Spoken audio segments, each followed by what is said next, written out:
Matawagan yung number niya na to.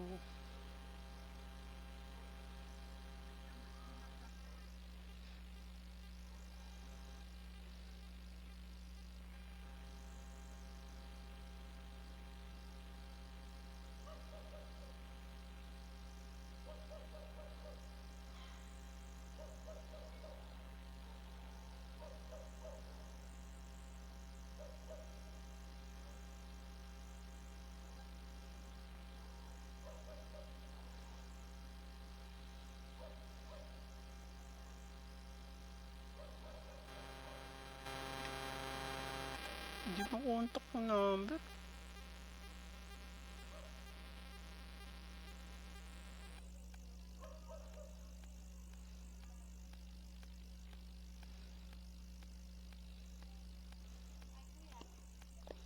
Ma'am, isang number lang tong nakanote eh. Iba lang yung nag-book, ma'am eh. Isa lang number ko kuya, sir, 951. At saka ano eh, delivered na ang ano nyo eh. Oh, deliver na siya, ma'am, kasi Kanino nyo po deliver? hindi, inabunuhan ko, ma'am. Pwede na! Dun sa nag-book na note as delivered na. So kanino nyo po siya dineliver? So kung delivered na ang nakanote doon, na-deliver nyo kanino? Hindi ko na ho problema yung kuya. Kasi nakanote doon as delivered po eh. Kung hindi po sana nakanote as delivered, pwede ko pang bayaran. Kung talagang... Ang pagkain kasi, ma'am, nandito. Ganyan kasi ginagawa namin, ma'am. Kasi yung oras namin, ma'am, hindi kami katulad sa Grab na by schedule. Kasi kung babayaran ko yan, ano naman ay aabono ko? Oh, yun na nga, ma'am, eh. Kami nga mag-aabono eh. Hindi ko ninote as delivered kung hindi nyo naman na-i-deliver. Iyon nga, ma'am. Kasi nag-aantay kaming matagal. Siyempre, abunuhan namin. Kaya nga po, nagbigay ng number, yung nag-book. Bakit hindi nyo ako tinawagan? Ma'am, ito. Anong number yan? Ipakita ko lang sa inyo yung number, ma'am. Anong number po? Nag-text ako sa inyo, ma'am, 907. Ayan. Number yan. Ayan, 33 yung dulo. 907. Simula dyan, ma'am, yan, ma'am, huling binigay. 7. Kasi, ito kuya ang ano ito yung kayo number yan, dalawa. So, ito yung order ko na chat, call, Saturday pa. Tapos, ito po yung kasunod today. Ayan, kayo, kanina lang. Kayo, 34 minutes ago. Ayan, diba, number nyo.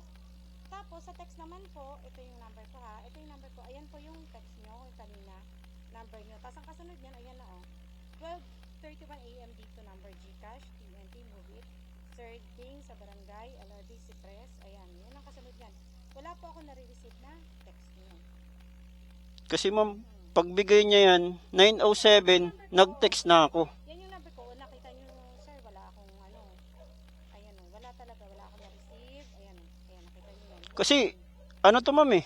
Pagbigay niya ng number na ito, tumatawag na agad ako eh. Hindi ko na rin po kasi ito, ano sir, ayan, wala rin ako na-receive na, ayan o. Ayan po, wala din. Ayan o. Ito lang yung text. Number mo rin to, kuya? Ayan, ma'am. 910, o. Ayan lang, yung text. Wala akong na-receive. 918 nga yan, tumawag ako. May calls yan, no? Oh no! Sir, 951-634-7633. Oh, number ko yan. Pero Ayun nga, ma'am. I mean, yung tawag ko is 98, wait lang. 1023, meron pa ba dito? kasi bakit tinote as deliver nyo naman kasi kuya? Kasi, ma'am, ang tagal nga ng, ano eh, hindi namin makontak eh. Ano yan kung ganyan ang ninote as deliver nyo po tapos Hindi namin ni-note as deliver, ma'am. Dinrap namin siya. Kasi nga, ang tagal ng oras namin, ma'am, nag-aantay kami. Hindi kami katulad ng Grab na may, ano sila, ma'am, na tawag na ito. Hindi sila kumukuha ng schedule na katulad sa amin. Kasi yung oras sa amin, ma'am, may by schedule kami, ma'am eh. Yun ang ano namin dito. Kaya yung oras namin tumatakbo, sayang. Halos magto 20 minutes na ako dun, ma'am eh. Magno-note as delivery siya, ma'am, kasi dinrap namin. Inabunuhan namin yung pagkain. Dapat naman maintindihan nyo lang sana ako, ma'am. Kasi yun yung... sana naintindihan nyo rin, wala rin naman dumating sa akin. Ayun nga, ma'am eh. Kasi tinanong ko sa inyo kanina. Wala nga dumating din sa Nag-book lang, iniba lang yung number, iniba lang yung pangalan para hindi maano eh.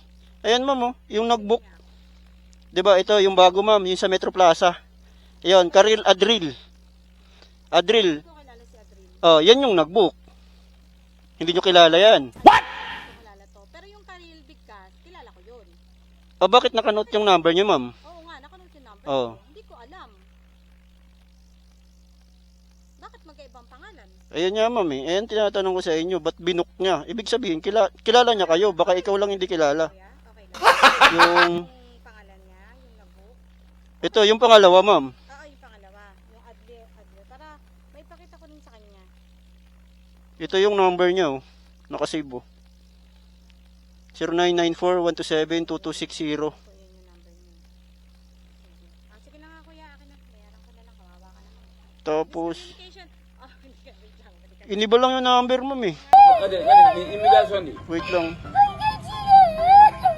Devam edelim. Oo. Sana all swerte, diba? Naligwak din yung ano. Wala lang kami. Bali 500 lang to ma'am. Hindi nyo kilala yung Adler ma'am. Hindi. Eh, ba't siya nag-book na ito? Tapos iisa lang yung number na ano nyo ma'am. Iisa lang yung number nyo na Wala, oo. naka-note. Pero yung number na binook, iisa lang sa akin. Pero kanina tumatawag siya sa akin tsaka nagte-text. Wala akong na-receive talaga, diba kuya? Nakita Kahit yung TNT ko ma'am, walang signal, nawawalan. Ano, problema ng smart. Opo, kanina pa ma'am, mga alas 6. Wawa naman. Ma'am, yung payment pala. Wait lang. Ay, wala pa. Sige ma'am. Kaya inaalam ko lang ma'am, kung sino yung nag-book, hindi namin malaman. Yung Bigkas kasi kilala niya pala. Pero yung Adler, hindi niya kilala. Pero may nakanote kasing number ma'am. 250 ma'am, yung order niya. Sa kanila na yun ma'am nakaano eh. Sa amin, nakikita lang namin pag pumasok yung book nila. Pero pag sa kanila ma'am, 250 yung isang order. Unang pin kasi ma'am nandun sa kabila. Pinakamababa nilang pair ma'am. Depende sa layo eh. Mga 40, 46, ganun. Mga ganun ma'am. Malaria sa Bano ma'am. Tsaka dito lang yung drop. Nasa 40 plus to 50 plus lang yan eh. Opo. Bali 500 lang lahat ma'am. 250. Ma'am, pasensya na kayo ma'am ha. Thank you po. Thank you. Ano kayo papabudol ulit kayo? Wala na. Ito si Ate, ano din yun eh. Dalawa na lang kami. Kuya, thank you ha. Ma'am, salamat po. Ayan.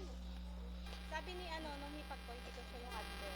Hindi. Yung number na lang ma'am. Hindi rin kasi makontak yung number ma'am na nakasave eh. Bukas na lang. Ma'am, salamat po ha. Sige po. Thank you. Salamat. So, yun mga kuis. Nakita niya kasi na naka-note ang number. Wala siyang nagawa. Kasi gusto ko pabayaran sa kanya. Sinong una, dinideny niya. Eh, nakita niya yung number na naka-note doon. Iisa lang, yung 33. So, binayaran niya. Eh, nakita, hindi ko alam kung nakita yung naka-video ako. Eh, tatakpan na lang yung mukha natin ni ma'am. Tatakpan na lang natin. So, i-upload ko to. Hindi ko alam kung nakakaranas tong mga kasama ko ng ganito. Yung hindi nila alam, yung nag-book, hindi nila kilala. Yung pangalawa, yung una, kilala nila. Pero, yung hindi nila kilalang nag-book na pangalawa ngayon, is yung number niya is nakasave doon. 'Di ba? Imposible. Siguro inutos lang ganito ganyan. So salamat pa rin ako kay ma'am dahil binayaran niya. Kasi wala, bono talaga tayo. Okay lang naman kasi 250. Walang problema sa akin eh, 'di ba? Eh andyan na yung nag-book eh, nakita mo na, 'di ba? So iporsa mo na bayaran niya kasi isang note lang yung number eh. Iba lang yung pangalan na nag-book. 'Di ba?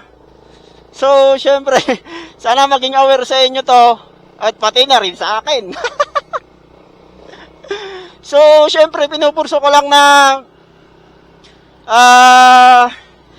bilhin niya para din ako mag-abono. Eh, syempre sa akin wala namang problema mag-abono, 250. 500 plus nga nag-aabono ako eh. So, yung ganong kalaki kasi mga kuis, kayang-kaya kong kitain yun eh. Sa ganong kalaki. 500 plus, ilang oras ko lang yun. 4 hours to 5 hours. 5 hours na ang pinaka-maximum nun. 'Di ba? Yung 500 na yun. Eh, syempre, dalawa, 500 eh. 250 isa eh. Then, syempre, nakita ko yung order, same. Yung unang in-order nila sa Malaria, tsaka dito sa Metro Plaza, Bagong Silang. Di ba? Ayaw niya pang bayaran nung una eh. Nakita nyo naman sa video mga kuis. Ayaw bayaran. Yun, nung pinakita ko sa kanya yung number ng nakanote, dun sa pangalawa, and then yung sa una, nakita niya, iisang number. So, hindi ko alam kung anong tumakbo sa isip niya at binayaran niya na lang din. Hindi ko alam kung naawa sa akin o ano. Sa akin walang problema eh. Mag-abono ng ganong kalaki. Kaya nga dinrap ko eh, as delivered. Kasi nga pinag-aantay niya ako ng matagal. Halos 20 minutes. Hindi nga lang 20 minutes eh. Halos 25. So, dinrap ko na siya. Eh, syempre, anin mo bang 250 kung i-RTV mo man lang din at masususpend ka ng 2 days. O, malaking kawalan sa'yo yung 2 days na hindi ka makakabiyahe. Di ba? Sa 2 days na yun, putya, baka 3,000 pa ako nun. Hindi lang eh. Depende sa booking na papasok sa'yo eh. Di ba? Sa 250 na yan, kayang-kayang bayaran. So, yun lang mga kuis. See you next video. So, maraming salamat sa mga sumusuporta sa akin dyan. Hanggang ngayon. At sa mga nag-aabang ng video ko, pasensya na kayo at hindi tayo masyadong nakakapag-upload. Dahil naka-full memory yung cellphone natin. Kaya ito, i-upload natin to. So yun, shoutout sa mga tropa natin bumabiyahe dyan. Anthony, shoutout sa'yo. JP, shoutout sa'yo. Angkol, shoutout sa'yo. Mga nasa movie rider na yan. Pero nag-extra kay Panda. So yun, shoutout sa inyo lahat. Mga kuya. Kila Mark sa GC namin. Lord Caloocan. Yun, shoutout sa inyong lahat. Di ko na kayo maisa-isa. So, syempre, hanggang dito na lang. May panibagong booking tayo. Metro Plaza ulit. Guys, Mix Motovlog. Sheesh! Peace out!